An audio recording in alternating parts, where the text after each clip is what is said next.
வணக்கம்ப்பா. இப்போ நம்ம வந்துட்டு குட்டி குட்டி டாபிக்ஸ் ஃபெமிலியராக ஃப்ரீக்வெண்ட்டாக கேட்கக்கூடிய ஒரு டாபிக் ஒரு பக்கமும், இன்னொரு பக்கம் வந்து கரண்ட் அஃபேரில் ஒரு இம்பார்ட்டன்ட் டாபிக் அது மெயின் ஆஸ்பெக்ட்லேயும் நம்ம கொஞ்சம் பார்த்துடலாம்.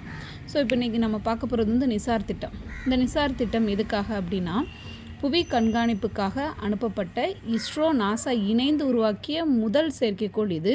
நம்ம பிஎஸ்எல்வி ஜிஎஸ்எல்வின்னு பார்த்துருப்போம் இல்லையா, அதில் ஜிஎஸ்எல்வியோட 18வது திட்டம் இந்த திட்டம். ஸோ இந்த நிசார் அப்படின்னா என்ன அப்படின்னா, NASA ISRO synthetic aperture radar அப்படின்னு சொல்கிறாங்க. இதை தமிழ் படுத்தும்போது நாசா இஸ்ரோ செயற்கை துளை ரேடார் அப்படின்னும் சொல்கிறாங்க. ஆக்சுவலாக இந்த திட்டம் வந்து எப்போது பிளான் பண்ணாங்க அப்படின்னு பார்த்தோம் அப்படின்னா, திட்டம் வந்து ஆரம்பிக்கப்பட்டது அப்படின்னு பார்த்தா 30 செப்டம்பர் 2014 இந்த திட்டம் வந்து அனௌன்ஸ் பண்ணாங்க. இப்போ கடைசியாக ஆக்சுவலாக இது 2023 ஏவுறதுக்கான பிளான் இருந்துச்சு.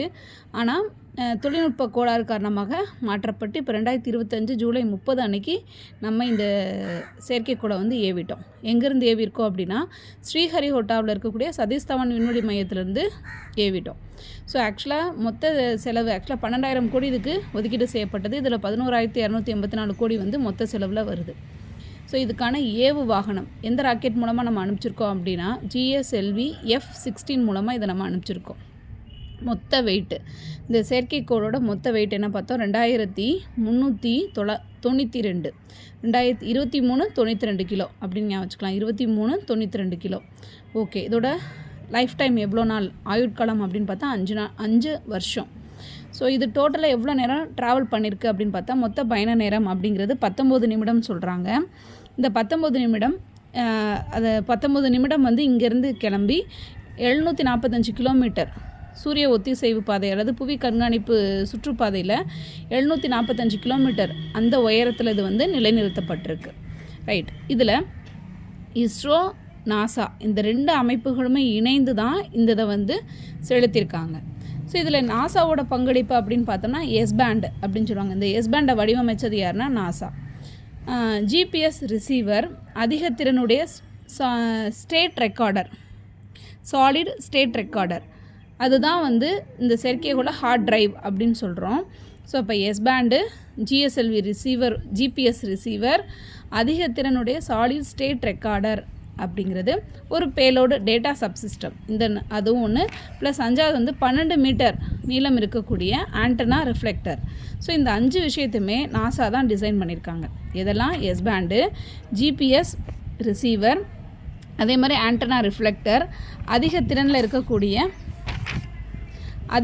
இருக்கக்கூடிய சாலிட் ஸ்டேட் ரெக்கார்டர், செயற்கைக்கோளோட ஹார்ட் டிரைவ், அதுதான் ஒரு பேலோட் டேட்டா சப்சிஸ்டம் அதில் இருக்குது. இப்போ நாசாவோட பங்களிப்பு மாதிரி இஸ்ரோ இதில் என்னெல்லாம் பங்களிப்பில் இருக்காங்க அப்படின்னா, 2 சூரிய மின் தகடுகள். அது 2 சூரிய மின் தகடுகள்னு பார்க்கும்போது அது 5.5 மீட்டர் சைஸில் இருக்குது. அதே மாதிரி ஒருங்கிணைப்பு பணி, தகவல் தொடர்புக்கான வசதிகள், அப்புறம் ராக்கெட்டை நம்ம தான் தயாரிச்சிருக்கோம். மற்ற பராமரிப்பு பணிகள் எல்லாம் இஸ்ரோவோட பங்களிப்பாக இருக்குது. இதோட சிறப்பு என்ன அப்படின்னு பார்த்தோன்னா, இதோட முதல் சிறப்பே 2 அலைவரிசை எஸ்பேண்டு எல்பேண்டு இது 2மே கொண்ட கருவிகளை அனுப்பிய ஒரே ஒரு செயற்கைக்கோளில் 2 டைப் ஆஃப் பேண்டு யூஸ் பண்ணக்கூடிய அலைவரிசைகளை யூஸ் பண்ணக்கூடிய கருவிகளை சேர்த்து அனுப்பியிருக்கோம். இது வந்து இது வரைக்கும் விண்வெளி ஹிஸ்ட்ரியிலே நடந்த ஒரு நிகழ்வு இல்லை.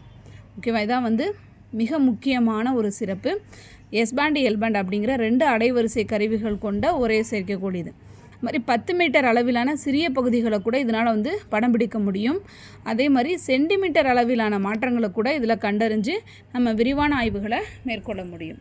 ஸோ இதில் இஸ்ரோவோட பங்களிப்பு எல்பேண்டும் கூட. எஸ்பேண்டு எல்பேண்டுன்னு சொல்கிறோம் இல்லையா, அதில் எஸ்பேண்ட் வந்து நாசாவோட பங்களிப்பு, எல்பேண்ட் அப்படிங்கிறது நம்மளோட இஸ்ரோவோட பங்களிப்பு. ஓகேங்களா, அடுத்து பார்த்தோம் அப்படின்னா, ரொம்ப சின்ன மைனூட்டாக இருக்கக்கூடிய சேஞ்சஸ் கூட இதில் வந்து நம்ம கண்டுபிடிச்சிட முடியும் அப்படிங்கிறத இதோட ஸ்பெஷல். அதே மாதிரி பேரிடர் வரக்கூடிய நிகழ்வுகளை கொஞ்சம் முன்கூட்டியே கணிக்க முடியும். ஏன்னா இது புவியை கண்காணிக்கக்கூடிய ஒரு செயற்கைக்கோள், 24 மணி நேரமும் புவியை கண்காணிக்கக்கூடியதாக இருக்கும். அதே சமயம் 12 நாளைக்கு ஒரு தடவை இது என்ன பண்ணுது அப்படின்னா, டோட்டல் இன்ஃபர்மேஷன்ஸை வந்து ஃபோட்டோஸையும் தரவுகளையும் நம்மளுக்கு தொடர்ந்து அனுப்பிச்சுக்கிட்டே இருக்கும். 12 டேஸ்க்கு ஒன்ஸ் வந்து நம்மளுக்கு அனுப்பிச்சுட்டே இருக்கும். ஓகேங்களா, சரி. இதில் SAR அப்படின்னா என்ன, செயற்கை துளை ரேடார். சிந்தட்டிக் அப்பரேச்சர் ரேடார் அப்படின்னு சொல்கிறோம். இது என்ன பண்ணோம் அப்படின்னா, வழக்கமான கேமரா மாதிரி வெளிச்சம் இல்லாமல், இப்போ ஒரு சில இடத்துல நம்ம வந்து இருட்டாக இருந்தால் ஒரு மாதிரி டிம்மாக ஃபோட்டோஸ் விழுகும், ஒரு இதில் வந்துட்டு அந்த மாதிரி இல்லாமல் வெளிச்சம் இருந்தால் நல்லா எடுக்கும், வெளிச்சம் இல்லைன்னா கம்மியாக எடுக்கும் இல்லையா, அந்த மாதிரி நார்மல் கேமரா மாதிரி இல்லாமல் இதுவே வந்து அதோட சொந்த சிக்னல்களை அனுப்பி படத்தை பிடிக்கும். அப்போ தெளிவாக படங்கள் இருக்கும் அப்படின்னு சொல்கிறாங்க. இதில் எல்லா விதமான காலநிலைகளுமே, மழை, புயல், அது மாதிரி கிளைமேட் மாறினா எப்படி இருக்குமோ அந்த மாதிரி சூழ்நிலைகளை கூட இங்கே தெளிவான படத்தை இதில் எடுத்துட முடியும். இதான் இந்த வந்து எஸ்ஏஆரோட ஒரு ப்ளஸ். ஓகேங்களா.